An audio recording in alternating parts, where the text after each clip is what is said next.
వి gold trusted gold buyers తాకట్టులో ఉన్న బంగారాన్ని విడిపించి ఈ రోజు ఉన్న మార్కెట్ ధరకే కొనబడును. మరిన్ని వివరాలకు సంప్రదించండి 77107720. రోషి యాదవ్ అన్న, భాగ్యలత శాంతినగర్ లో ఉంటాను. నేను పెయింటింగ్ షాప్ ఉంది, పెయింటింగ్ కాంట్రాక్టర్ రెండు చేస్తాను. నేను ఒక గత 5-6 months క్రితము ఒక అతనికి అప్పించిన, ఒక 3000 చేంజ్ అప్పించిన. ఆయన పేరు రాజశేఖర్, పెయింటర్ పేరు రాజశేఖర్. అతను తీసుకుపోయి రాంగ్ నెంబర్ ఇచ్చి అసలు ఎటు పోయిందో కూడా తెలియదు. కొన్ని నెలలు దాకా ఒక 3 నెలలు కలిసిండు. ఆయన కలిస్తే ఈ అడిగితే 2000 ఇచ్చిండు. సరేలే పోనీలని నేను 2000 ఇచ్చింది కదా లైట్ తీసుకున్నా. తర్వాత ఆయన ఫోన్ చేయలేదు, ఆయన నెంబర్ తీసుకోలేదు, ఆయన పట్టించుకోలేదు. నేను మొన్న సండే రోజు, పోయిన సండే 10:30కి మా షాప్ ముంగల ప్రోగ్రామ్ అయింది. శివసింధు స్కూల్ కాడ మా పెయింట్ షాప్ ప్రోగ్రామ్ అయింది. గణపతి ప్రోగ్రామ్ చూసుకొని ఇంటికి పోతుంటే శారదా నగర్ హనుమాన్ గుడి కాడ ఆయన కలిసిండు. ఆయనతో పాటు ఇద్దరు ఉన్నారు. టింకు అంట, ఆయన పేరు చింటూ అంట, టెంట్ హౌస్ చింటూ అంట, శారదా నగర్ చింటూ. ఆయన వీళ్ళు కూర్చొని ఉన్నారు. నేను వెనక్కి వచ్చి మళ్ళీ తిరిగి వచ్చి, రాజశేఖర్ 1000 రూపాయలు కానీ అందులో నాకు 1 రూపాయి మిగలదు.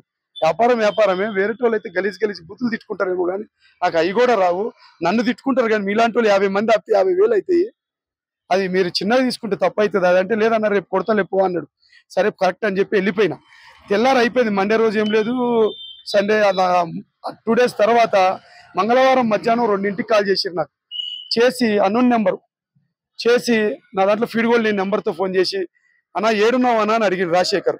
ఇంట్లో ఉన్న అన్నం తింటున్నా అన్న. సరే అన్న, భాగ్యలత హాస్పిటల్ కాడికి వస్తావా, నీ డబ్బులు నీకు ఇస్తాను, నువ్వు గలీజ్ బూతులు తిట్టినావు అంట అన్న, మా ఫ్రెండ్స్ ముందన్నాడు. అరే బాబు, నేను నిన్నెందుకు తిడతాను రా నాయన, 1000 రూపాయలకి తిట్టుడు ఏంద్రా నాయన, ఈ 1000 రూపాయలకి తిట్టుడు అది ఎక్కడ కరెక్ట్ అవుతుంది, అది ఎట్లయితుంది, సరే వస్తున్నా ఉండని పోయేతలకి ఫస్ట్ రాజశేఖర్ వచ్చిండు. అరే నేను ధర్మం చెప్తున్నారా, యాక్చువల్గా నిజంగా అతను నేను తిట్టలేదు. ఏ ఒక్క కూడా బూతు మాట అయితే నేను తిట్టలేదు. వేరే వాళ్ళు అయితే ఇట్లా తిడతారు అని గలీజ్ మాట తిడతారు, నేనైతే తిట్టదాల్చుకోలేదు. ఎవరిని కూడా 1000 రూపాయలకి అన్నాను తప్ప నేను అతను తిట్టలేదు అని మాట్లాడే లోపు వెనక నుంచి స్పీడ్గా బండి పెట్టేసి ఫుల్ తాగి, ఆ చింటూ, ఆయన విక్నేమ్ అసలు పేరు రంజిత్, అలా రంజిత్ అనే అతను వచ్చి ఫుల్గా అసలు దగ్గ అని ఎక్కడ పడితే అక్కడ గుద్దుతుండు. అసలు ఎందుకు కొడుతుండో నాకేమర్థం లేదు. 45 ఏళ్ళలో నా మీద ఎవరు చేయాలి ఇప్పుడు వరకు. నేను అలా స్టేటస్ మెయింటైన్ చేసుకుంటూనే వస్తున్నా. తర్వాత ఒక 5-6 మంది వచ్చారు, చేతులు పట్టుకుంటారు. నేనేమన్నా కొడదామని ఆ పాద అందుకుందాం, కట్టి అందుకుందామా, ఇంకోటి అందుకుందామా అని చూస్తుంటే నా దగ్గర నుంచి గుంజుకుంటారు. అంటే నా ఆత్మరక్షణ కోసం నేను ఏం చేయలేకపోతున్నా. ఈలోపు మా బాబు ఫోన్ తెలుసుకొని మా బాబు వచ్చిండు.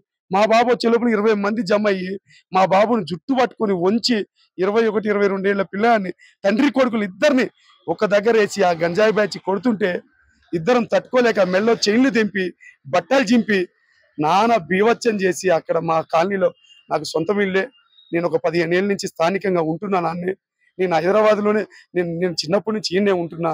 వాళ్ళు చేసిన బీవచ్చానికి మా పరిస్థితి ఇంకా ఎంత ఘోరంగా ఉందంటే అసలు దాన్ని జీర్ణించుకోవట్లేదు. వాళ్ళ పేర్లు ఎవరని తెలిసిందంటే తర్వాత మళ్ళా 2వ రోజు మా కజిన్ బ్రదర్ని నిన్ననే అటాక్ చేసినప్పుడు సీను అంట అతని పేరు, అలా గంజాయి బ్యాచ్ని ఎంకరేజ్ చేస్తే ఆయన పోచంపల్లి సీను, ఆయన రియల్ ఎస్టేట్ కన్స్ట్రక్షన్ బిజినెస్ చేస్తానంట. వాళ్ళు కూడా ఒప్పుకున్నారు. గంజాయి బ్యాచ్ దొరికిన వాళ్ళు కూడా సీనే మమ్మల్ని రమ్మన్నాడు, మీకు వసతులు ఉంటాయి అంట. అంటే ఏందో నాకు అర్థం కాలే. వాళ్ళకి మీకు డబ్బులు ఉంటాయి, వసతులు ఉంటాయి, మందు ఉంటాయి, రాండి అని పిలిచిండని ఆయన వీడియో కూడా మీకు నా కాడ ఉంది. మీకు మళ్ళీ మన మీడియా మిత్రులకి నేను సెండ్ చేస్తాను. వాళ్ళ వాయిస్ పోలీసు వాళ్ళే తీసుకున్నది. డిపార్ట్మెంట్ కూడా చాలా సహకరించారు. FIR బుక్ చేసిన సిఏ గారు, ఐతనర్ సిఏ గారు కూడా న్యాయం చేస్తా అంటారు. కాకపోతే ఏంటంటే నాకు ఇంతవరకు ఎవరితో శత్రుత్వం లేదు. ఈ 45 ఏళ్ళ వయసులో నాకు ఎవరితో శత్రుత్వం లేదు. నాకు మాత్రం నా కొడుకుకి నా ఇంటి చుట్టూ తిరుగుతున్నారు. నా కొడుకు గురించి పోచంపల్లి చౌటుప్పలు, మన బ్రిలియంట్ కాలేజీ పిల్లలకు ఫోన్లు చేస్తున్నారంట, ఈ నేస్కపోవాలి పలానా జులపాలు ఉండని ఈ పెద్ద మనుషులు అందరు కలిసి. వాళ్ళు తెలుసుకొని ఈ వీడియోలు చూసి అయ్యో పాపం అనుకొని వాళ్ళు వెనక పోతురంట. ఇట్లా నాకు, నా కొడుకుకి, నా పిల్లలందరికీ, నా కుటుంబానికి, నాతో పాటు ఉన్న వాళ్ళకి ప్రాణహాని ఉంది. అది ఏదైనా జరగని మాకు జరిగితే మాత్రం ఈ ఎవరైతే ఎంకరేజ్ చేస్తారో సీను అనేటైనా, దీపావళి సందీప్ అనేటైనా, ఆయన ఇంటికాన్ని నిన్న గొడవైంది. దీపావళి సందీప్ అనే పేరు ఎందుకు వచ్చిందంటే నిన్న ఆయనే కార్లు వేసుకొని మా కజిన్ బ్రదర్ని తీసుకొచ్చింది కాబట్టి ఆయన పేరు వచ్చింది. ఇంతకుముందు నా గొడవలు ఆయన రాలేదు, నిన్ననే ఆయన ఎంటర్ అయ్యింది.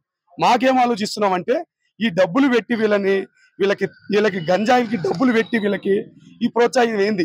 మీకు కూడా ఆడవాళ్ళు ఉన్నారు, మీకు కూడా ఫ్యామిలీస్ ఉన్నారు, పిల్లలు ఉన్నారు. మీరైనా ఇన్ని జ్ఞానం ఉండాలి మీకైనా కానీ. ఏంది ఒక తండ్రి కొడుకుని ఒక దగ్గర వేసి కొడితే మీకు సంతోషమా? గదే మీరు ఎంకరేజ్ చేసేది. మీరు పెద్ద మనుషులా? ఫార్చునర్లు కార్లు వేసుకొని తిరుగుతున్నారు మీరు. తెలివి లేదు మీకు? తెలివి ఉందా? సమాజానికి ఏమి ఇస్తారు మీరు? ఇదేనా ఇచ్చేది? సమాజానికి ఇదేనా మీరు ఇచ్చేది? అసలు ఏం చేస్తున్నారు మీరు? మీ వ్యాపారాలు ఏదో మీరు చేసుకోవాలి. మీరు మీ పైసలు ఏదో మీరు కమాయించుకోరు, తప్పులేదు. వాళ్ళతో పనులు చేయించుకొని పైసలు లేరు. మొత్తం పుణ్యానికి పంచాయతీలు పెట్టించి 1000 రూపాయల పంచాయతీని మీరు వాళ్ళకి తాపిచ్చి వాడు అందరూ చెప్తున్నారు. రాజశేఖర్ అనేటోడు ఇంత ముందు కూడా చెప్పిన శ్రీనివాస్కి కూడా, పోచంపల్లి శ్రీనివాస్కి ఏమని, నాకు మా అన్ననే దిక్కు, మా అన్ననే కథ, మా అన్ననే ఇదని. నాకు కానీ, నా కొడుకుకి కానీ, నా భార్యకు కానీ, నా బిడ్డకు కానీ, నా వాళ్ళకి కానీ చిన్న ముళ్ళు గుచ్చుకున్నా ఏది జరిగినా వాళ్ళే కారకులు, మేలు కారకులు వాళ్ళే. ఇక ముంచి నాకు ఏదైనా కానీ వాళ్ళే తప్ప ఇంకెవ్వరు లేరు మా వెనక. నా పేరు మెండం లక్ష్మణ్, వనస్థలి పెయింటర్స్ యూనియన్ ప్రెసిడెంట్ని. అయితే 3 రోజుల క్రితం జరిగిన ఘటన ఏదైతే ఉందో దాన్ని నేను ఖచ్చితంగా తీవ్రంగా ఖండిస్తున్నాను. ఎందుకంటే ఏదైనా విషయం ఉందంటే సానుకూలంగా కూర్చొని మాట్లాడుకోవాల్సిన అవసరం ఉంది. అట్లా కాకుండా మరి రాజశేఖర్ అనే వ్యక్తి ఇతనికి డబ్బులు ఇవ్వాల్సి ఉండి మరి వేరే బ్యాచ్ని, అంటే వాస్తవంగా చెప్పాలంటే వాళ్ళు సహజంగా మాకు ఇక్కడ కాలనీలో కనిపిస్తూనే ఉంటారు. వాళ్ళని ఎప్పుడైనా సహజంగా కనిపించినప్పుడు ఊగుకుంటా కనిపిస్తూ ఉంటారు. మందు తాగినట్టు లేకపోతే గంజాయి సేవించినట్టుగా కనిపిస్తూ ఉంటారు కొంతమంది. వాళ్ళు నేను చూసిన వీడియోలో ఉన్న వాళ్ళు ఎవరైతే, అది ఏమాత్రం మంచి పద్ధతి కాదు. మరి మిత్రుడు రోషి తనకు జరిగిన దాన్ని మా యూనియన్ ఆధ్వర్యంలో తన సమస్యను మాకు విన్నవించాడు కాబట్టి నేను యూనియన్ ప్రెసిడెంట్గా దీన్ని ఖచ్చితంగా తీవ్రంగా ఖండిస్తున్నాను. ఖండించడమే కాకుండా ఇలాంటి వాటిని ఎట్టి పరిస్థితిలో యూనియన్ పరంగా సహించము. తనకి కావాల్సిన సహాయ సహకారాలు మా యూనియన్ తరపు నుంచి నేను ఖచ్చితంగా అందిస్తాను. ఎందుకంటే విషయం ఉన్నప్పుడు ఉన్న విషయమే మాట్లాడుకోవాలి. ఇంకొకటి, ఆ రాజశేఖర్తో పాటు వచ్చిన అతని మిత్రులు ఎవరైతే ఉన్నారో వాళ్ళు కూడా కాలనీలో పొద్దుగాలు వేస్తే తిరుగుటోళ్ళే.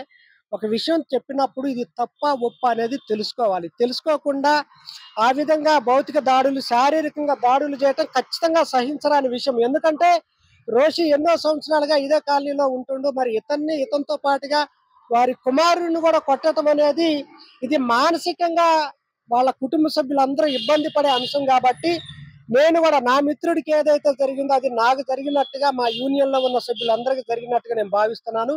ఖచ్చితంగా ఖండిస్తాను. ఇతనికి లీగల్ గా గంజా బ్యాచ్ ఏదైతే ఉందో వాళ్ళను కాలనీలో ఈ విధంగా చేయకుండా అరికట్టాల్సిన బాధ్యత కూడా ఉంది. కాబట్టి ఈ సందర్భం ఏదైతే ఉందో ఈ సందర్భంగా దాన్ని ఖచ్చితంగా ఖండిస్తున్నాము.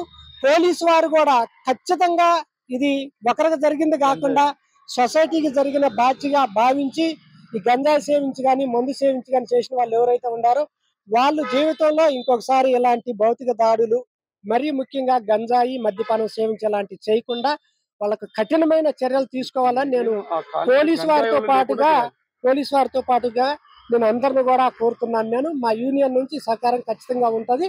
ఇలాంటి భౌతిక దాడులు ఏమాత్రం సహించాల్సిన అంశం కాదు. తెలుగులో న్యూస్ కి ఫాస్టెస్ట్ యాప్ ఇప్పుడు టోటల్లీ న్యూ అవతార్లో జస్ట్ 5 సెకండ్స్ లో కంప్లీట్ న్యూస్, సోషల్ మీడియాలో ట్రెండ్స్ కి one stop solution, live TV app, voice search option తో ఇప్పుడే డౌన్లోడ్ చేయండి లేదా అప్డేట్ అయిపోండి. యాప్ లింక్ డిస్క్రిప్షన్ లో ఉంది.